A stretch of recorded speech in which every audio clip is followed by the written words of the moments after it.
Guys, how's it going? Thank you for stopping by again. Today I want to talk about why vintage is better than modern. And I'm not the only one that thinks that. Even the watch companies think that. They're making vintage inspired watches like crazy. Omega just coming out with the trilogy, the Railmaster, the Speedmaster, and the Seamaster 300. It's all vintage inspired. Who else is coming? The Seiko Diver. The Seiko came out, the $3,000 Seiko Diver, that came out vintage inspired. Lion Jeans is coming out with a vintage inspired watch, the Hodinkee Edison edition of Lion Jeans. Tag Heuer came out with the new Altavia. You know, these watch companies, they see that the modern watches, they're nice and a lot of people like them, but there's a more aggressive community out there for the vintage watches, and they're targeting that community. They're trying to target the community that really is buying watches right now. A lot of the young guys, you go out and you look around, and I've done it a bunch of times. Just try to see how many nice watches I see on people, and on young men and women. I'll see an Apple Watch here and there. I'll see a Michael Kors here and there. I'll rarely see a Seiko, and that is one of the most affordable watches you can buy. And if you want to come into the watch community, what better than Seiko? Seiko is the one brand that allows you to come in with a $100 watch or a $50 Seiko 5, $50, $60. It's a fully automatic, really nice, really tough and rugged watch. It allows you to come in to the community, but there's just not enough people out there willing to come into the community, you know, and willing to spend the high amounts of money for a new watch. Now, if you look at the new sales report, or with Omega or Richemont or the watch companies are putting out there, they're saying that their numbers are going up, but I think they're going up in retail sales because of the vintage inspired watches. I really don't think that the modern watches are selling as much as they say that what they're selling for, you know, or they're moving a lot of those watches. I know Omega, even though it's my favorite brand, they're letting go a lot of these modern, newer watches to the gray market. So how does that affect us as a vintage watch community? It really does affect us. It affects us in the way that before you couldn't buy an Omega Speedmaster for more than 20-25% off brand new.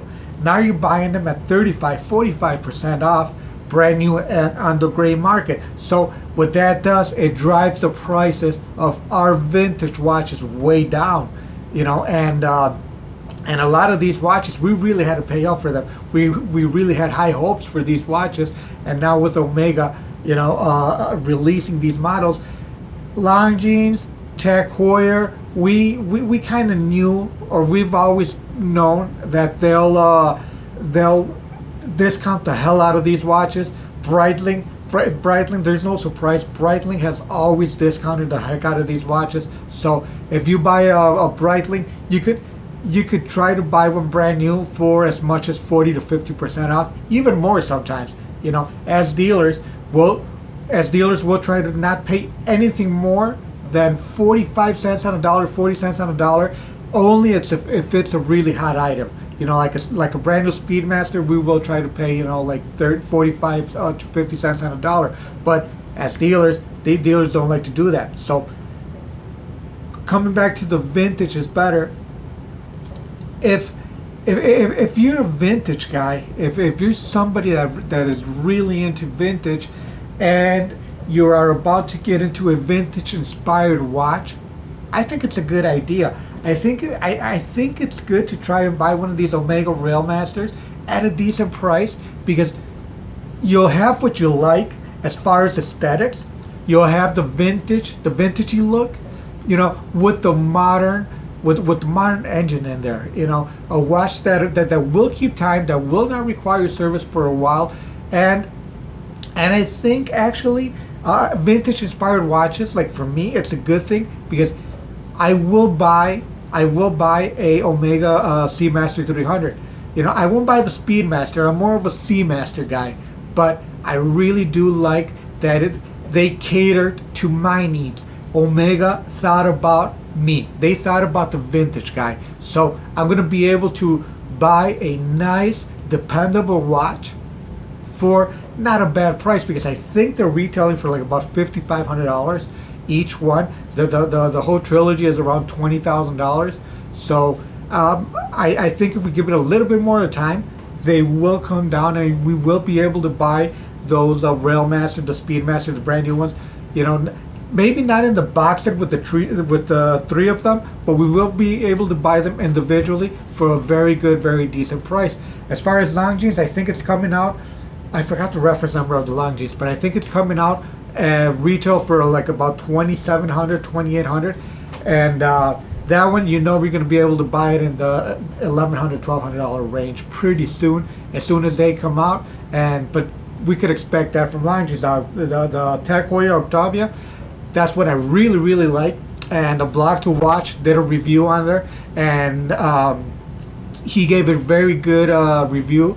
And I really like that watch. That will be one that I would consider if I could buy a brand new Octavia for the $2,900 to $3,500 range.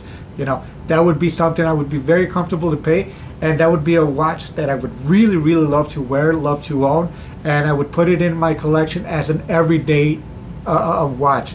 You know, as a watch I could take out to the daily grind, and I know it's not gonna be, you know, a real vintage watch, a real vintage Octavia that I wouldn't even take out of the safe but once a month, if that. You know, because now they're commanding so much money.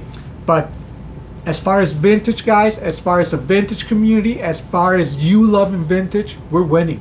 We're winning. The companies want to come back, and they figured out we're the guys that are spending the money in watches. We're the guys that are really buying these watches. So I don't know what's going to happen to companies like Hublot, like even Audemars with their big bulky watches. You know, I don't know what's going to happen with those companies, because a lot of these companies stopped and recognized and seen that we're the guys that are, you know, spending the money on these watches. So guys, thank you for stopping by again.